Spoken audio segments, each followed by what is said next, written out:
The Midnight Hauntings.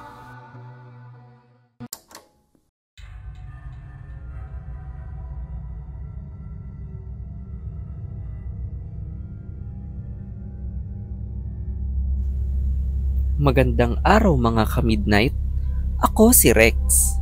Ang kwentong ito ay pinadala ng isa nating tagapakinig. At ito ay tungkol sa isang lalaki na nagde-deliver ng misteryosong parcel sa isang kahina-hinalang bahay. Kung saan, tila humihingi ng tulong ang dalagang nakatira kasama ang kanyang ama. Ako si Tupe at ilang taon na akong delivery rider. Kadalasan ay panggabi ang aking mga biyahe at hindi gaanong nakakaranas ng kung anumang mga kababalaghan. Bukod sa isang gabi, na mapunta ako sa isang bahay na liblib. Dito nagsimula ang aking kwento. Sa bandang dulo ng isang madilim na kanto, ang aking bahay na pagdadalhan ng parcel. Muntik pa akong maligaw dahil halos lahat ng bahay sa kalsadang iyon ay patay ang ilaw. Nang kumatok ako sa bahay, ay nagulat ako nang may sumagot na magandang dalaga. Mukhang mahiyain ito at nagpakilala bilang Mira. Dun ko napansin na tila nanginginig ito at natatakot magsalita. Panay ang lingon niya sa kanyang likod at nagsabi na tatawagin niya ang kanyang tatay Gabo para magbayad. Maya-maya ay lumabas ang isang nakakatakot na lalaki. Malaki ang katawan at seryoso ang itsura ni tatay Gabo. Hindi niya ako pinansin at nag-abot lang agad ng bayad. Binilinan niya si Mira na ipaiwan na lang sa sala ang dala kong parcel at pumasok na ulit siya sa loob. Bigla akong nakaramdam ng takot bago ipasok ang kahon. Naalala ko kasing sa kakaibang lugar ko din ito pinick up at may kakaibang masangsang na amoy ito na parang nabubulok na karne. Nagmamadali ko itong pinasok sa bahay at agad na umalis. Ngunit may inabot na papel sa akin si Mira at nagulat ako nang basahin ko ito.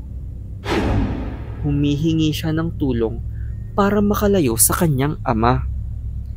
Sa una ay naisip kong ipadala ito sa pulis, ngunit nag-alangan ako dahil baka hindi sapat na ebidensya ang sulat ni Mira. Nag-alala ako para sa kanya, ngunit wala na akong ibang magawa kundi ipagdasal siya. Ilang gabi akong nakonsensya at naisipan na daanan ng kanilang lugar, ngunit baka magsuspecha si tatay Gabo. Tuwing madadaanan ko ang kanilang kalsada, ay nakikita kong bukas ang kanilang ilaw at nagkakaroon ng pag-asa na baka mabuti pa ang kalagayan ni Mira. Isang gabi ay mas nabuhayan ako nang mapansing ang address na aking pagdedeliveran ay ang bahay ulit ni Mira. Matapos kong i-pick up sa liblib na lugar ang parcel, ay nagplano na ako kung paano ko matutulungan si Mira nang hindi maaalerto si tatay Gabo. Naisip kong ayain si Mira na sumakay sa aking motor matapos kong ibaba ang parcel sa loob ng kanilang bahay. Naalala ko kasing pumasok agad si tatay Gabo at may ilang segundo kami para makatakbo ni Mira. Hinanda ko ang aking sarili para masenyasan ng patago si Mira. Habang bitbit ko ang parcel, ay napansin kong nakaabang sa labas si tatay Gabo at dun ko napagtanto na sira ang aking plano. Tila nakaabang agad siya sa aking pagdating at nagulat ako nang salubungin niya ako para ibilin na ipasok sa likod bahay nila ang aking dala. Nakita kong nakasilip lang sa pinto si Mira at tila takot na takot. Dumiretso si tatay Gabo sa kusina habang ako ay dumiretso sa likod bahay. Naisip kong pagkakataon na namin ni Mira iyon dahil hindi na nakatingin si Mang Gabo.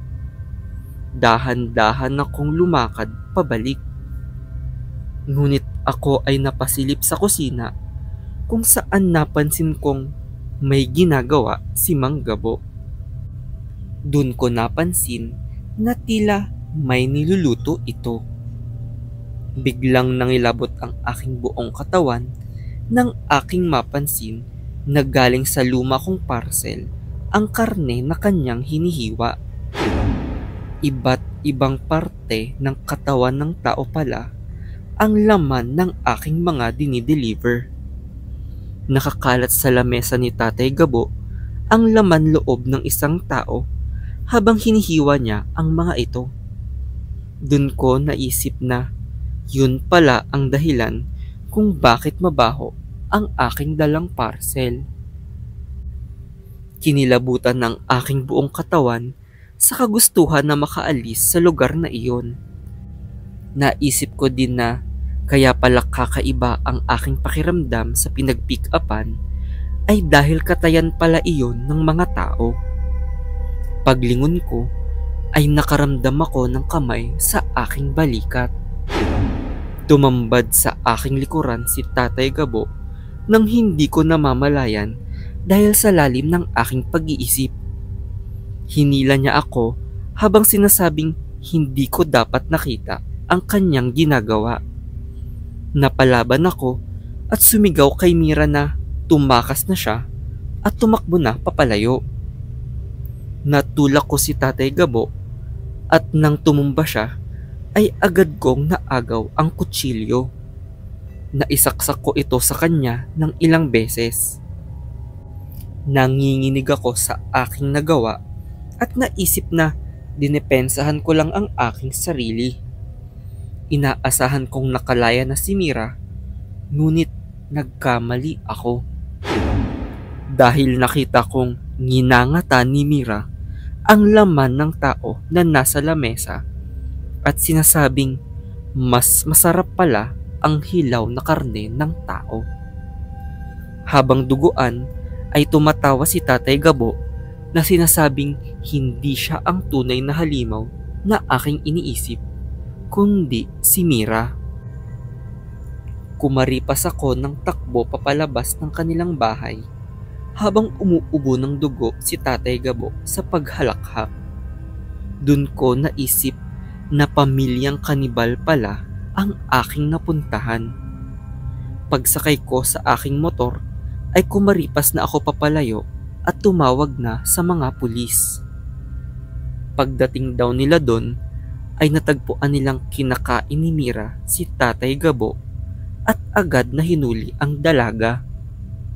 Ni-raid din nila ang katayan na aking pinag-pick-upan at nakita nila ang mga taong kinakatay dito. Hanggang ngayon ay hindi maalis sa aking isip ang mga nangyari.